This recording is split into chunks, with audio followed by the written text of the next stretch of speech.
Question. Pourquoi, en matière de capture des éléments du TRS, ne faut-il pas trop en attendre de la technologie? Je suis Christian Oman, bienvenue dans cet épisode de ma série TRS OII, questions et réponses, dans lequel je vous donne mon point de vue. Avec le hype entourant l'industrie du futur, ou industrie 4.0, les solutions logicielles de calcul de TRS se sont multipliées comme les champignons après une pluie d'automne.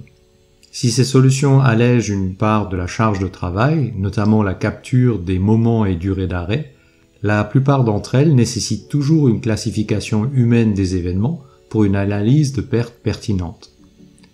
Or, c'est là que réside le point faible, l'humain.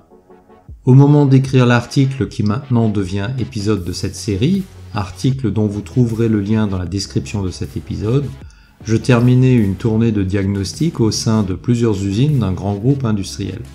Sur l'un des sites, 3 ateliers d'usinage équipés des mêmes systèmes de capture et déclaration des éléments pour le calcul du TRS.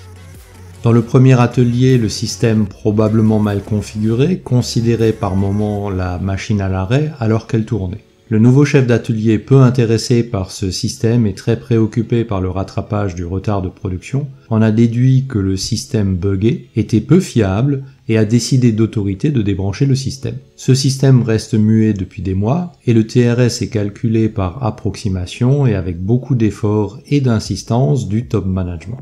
La performance de l'atelier est médiocre à moyenne et sujette à caution. Dans le second atelier, les opérateurs déclarent les causes d'arrêt préétablies en flashant les codes à barres avec une douchette. Le système a été amélioré à la demande du management de proximité pour afficher le film des événements sur un écran propre à chaque machine, en attendant le report d'affichage sur grand écran dans l'atelier. La performance de l'atelier est plutôt bonne, établie de manière objective par le système.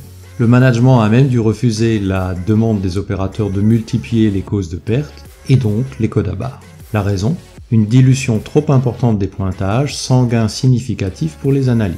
Dans le troisième atelier, le système est fonctionnel mais curieusement sujet à de nombreux dysfonctionnements tels que des câbles arrachés ou débranchés. Le management est désabusé car lorsque le système fonctionne, les opérateurs flashent au hasard ou selon leur humeur parmi les codes proposés. Les actions de progrès ne sont guère possibles du fait de l'incohérence des analyses, la performance de l'atelier est médiocre à moyenne et sujette à caution. Avec un même système dans une même entreprise, on constate 3 comportements et 3 niveaux de performance radicalement différents. La leçon que l'on peut en tirer est que si les managers escomptent se débarrasser de leurs devoirs d'animation et de management grâce à la technologie, c'est perdu. Pour que la technologie délivre selon ses promesses, il faut de la rigueur et la discipline des utilisateurs. Alors managers, pour la capture des éléments du TRS, n'en attendez pas trop de la technologie. Si vous avez trouvé intérêt et valeur à cet épisode, merci de le faire savoir et de partager. À bientôt sur l'un de mes médias.